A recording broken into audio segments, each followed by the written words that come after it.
জাতীয় সংসদ নির্বাচনে ঢাকা ৮ আসনের স্বতন্ত্র প্রার্থী ও ইনকিলাব মঞ্চের মুখপাত্র শরীফ ওসমান হাদী গুলিবিদ্ধ হবার পর চিকিৎসাধীন অবস্থায় মারা গেছেন।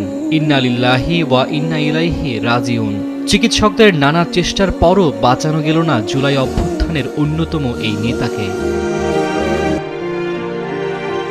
শুক্রবার ১২ ডিসেম্বর জুমার নামাজ শেষে বিজয়নগর কালভার্ট এলাকার কাছে রিকশায় করে যাওয়ার সময় মোটরসাইকেল থেকে হাদীকে লক্ষ্য করে গুলি ছোড়ে দুর্বৃত্তরা। গুলি করার পর হামলাকারীরা দ্রুত এলাকা থেকে পালিয়ে যায়। পরে গুরুতর অবস্থায় হাদীকে হাসপাতালে আনা হলে তাকে লাইফ সাপোর্টে নেওয়া হয়।